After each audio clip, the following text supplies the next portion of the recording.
Hello दोस्तों, आपका mission लस्तक में स्वागत है। तो हम आज आपको एनसीईआरटी मैथ क्लास 10 की एक्सरसाइज 1.1 का क्वेश्चन नंबर तीसरा जानेंगे। अगर आपको इससे पहले की वीडियो चाहिए तो लिंक डिस्क्रिप्शन बॉक्स में पड़ा है। तो हमारा क्वेश्चन नंबर तीसरा क्या है।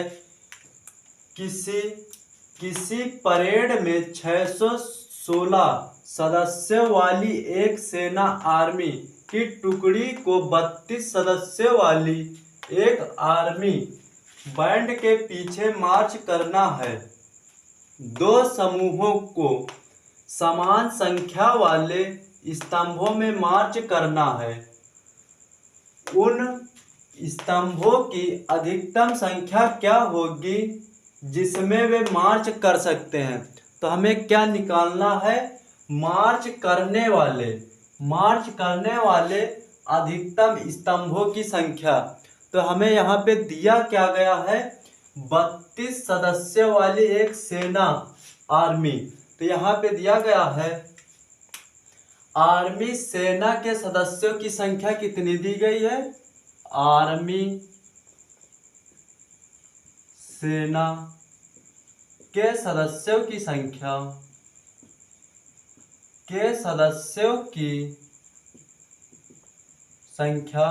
कितनी दी गई है, 32। आर्मी सेना के सदस्यों की संख्या कितनी दी गई है, 616। और यहाँ पे 32 सदस्यों वाली एक आर्मी बैंड। तो यहाँ पे आर्मी बैंड के सदस्यों की संख्या कितनी है, आर्मी बैंड के सदस्यों की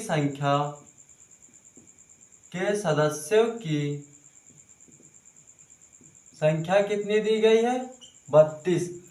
अब आप इस 10th क्लास में पहुंच गए। अगर आपसे पूछा जाए कि 616 में 32 कौन सी संख्या बड़ी होगी, तो आप फटाक से जवाब देंगे कि सर 616 बड़ी होती है।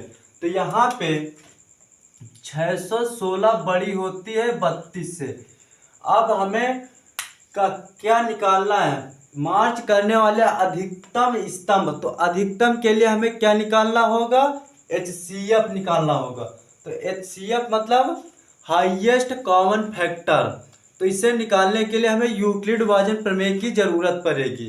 तो यहाँ पे यूक्लिड विभाजन प्रमेय से निकालेंगे। तो यूक्लिड विभाजन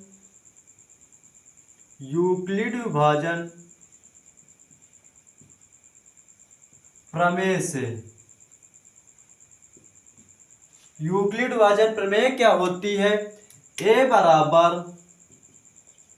बराबर बी क्यू प्लस आर। अगर आपको यूक्लिड विभाजन प्रमेय की फुल डिटेल वीडियो चाहिए तो लिंक डिस्क्रिप्शन बॉक्स में पड़ा है। यूक्लिड विभाजन प्रमेय क्या होती है, a बराबर बी क्यू प्लस आर।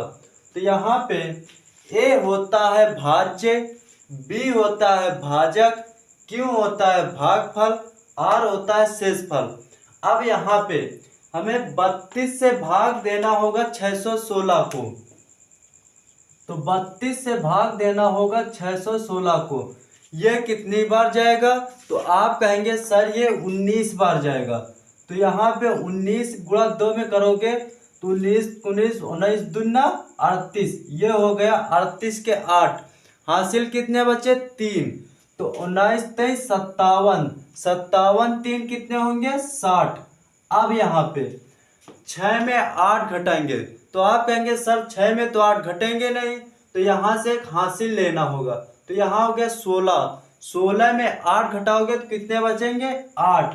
अब यहाँ कितने बचे, 0, 0 में 0 कट जाएगा। अब यहाँ पे भाज्य कितना है, जिसमें भाग दिया जाता है वो होता है भाज्य, और जिससे भाग दिया जाता है वो होता है भाजक। जो निकलता है वो होता है भागफल, और लास्ट में जो बचता है वो होता है शेषफल। तो यहाँ पे ए क्या है, भाज्य। तो भाज्य यहाँ पे कितना दिया गया है, 616। तो ये हो जाएगा 616। बी क्या है, भाज्य। तो भाज्य यहाँ पे कितना है, 32। ये हो जाएगा 32। और क्यू, क्यू क्या भागफल, भागफल कितना है 19, ये हो जाएगा 19, ये प्लस आर क्या शेषफल, तो यहाँ पे शेषफल कितना है 8। अगर आपसे कहा जाए क्या 8 0 के बराबर है, क्या 8 0 के बराबर है, तो आप फटाक से जवाब देंगे कि सर 0 8 के बराबर नहीं है।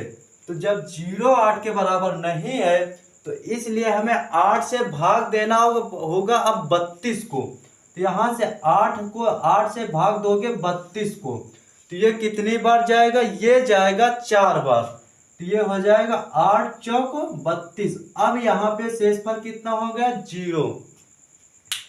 तो यहाँ पे अब यहाँ पे भाज्य कितना दिया गया, तो अब यहाँ पे भाज्य ये वाला लेना है ना कि ये वाला, तो यहाँ पे भाज्य कितना है 32, तो ये हो जाएगा 32।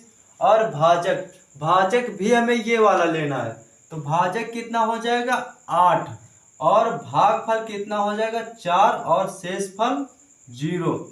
अब आपसे कहा जाए क्या 0 0 के बराबर है, तो आप कहेंगे सर बिल्कुल 0 0 के बराबर है।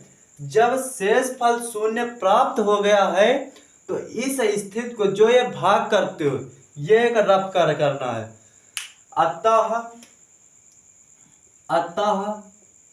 शेषफल 0 प्राप्त हो गया है, हो गया है, इसलिए इस प्रक्रिया को जो ये भाग कर रहे हैं जब तक शेषफल ना आए तब तक यह प्रक्रिया जारी रहेगी। जब r बराबर शेषफल 0 प्राप्त हो जाए तो इस प्रक्रिया को यहीं पर समाप्त कर देना है। तो इस प्रक्रिया को यहीं पर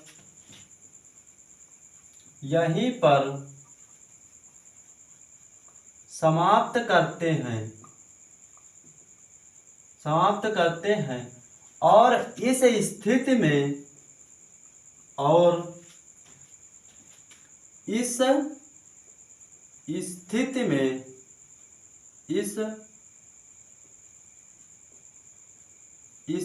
में प्राप्त भाजक ही, जो लास्ट वाली स्थिति होगी उसका भाजक ही HCF कहलाता है। तो यहाँ पे भाजक कितना निकला है 8, तो इस स्थिति में प्राप्त भाजक ही HCF कहलाता है, HCF कहलाता है।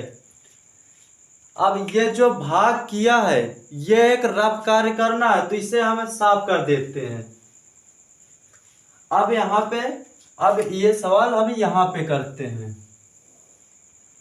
तो क्या कहा गया, अतः शेषफल 0 प्राप्त हो गया है, इसलिए इस प्रक्रिया को यहीं पर समाप्त करते हैं और इस स्थिति में प्राप्त भाजक ही HCF कहलाता है। अब हमें निकालना क्या था, मार्च करने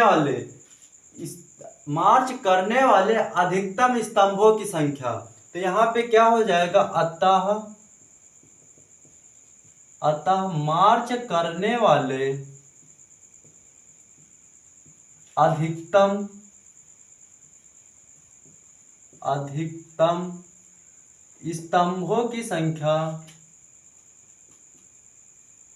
स्तंभों की संख्या, अतः मार्च करने वाले अधिकतम स्तंभों की संख्या। तो अधिकतम स्तंभों की संख्या क्या होगी, जो हमारा HCF निकला है वही अधिकतम स्तंभों की संख्या होगी। तो मार्च HCF हमारा क्या निकला है 8, तो यहाँ पे मार्च करने वाले अधिकतम स्तंभों की संख्या कितनी होगी, 8 होगी। यह हमारा क्वेश्चन नंबर 3 होता है कंप्लीट। अगर आपको इसी तरह वीडियो पाने के लिए हमारे चैनल को लाइक शेयर एंड सब्सक्राइब करना ना भूले। तो मिलते हैं नेक्स्ट वीडियो में, तब तक के लिए जय हिंद जय भारत।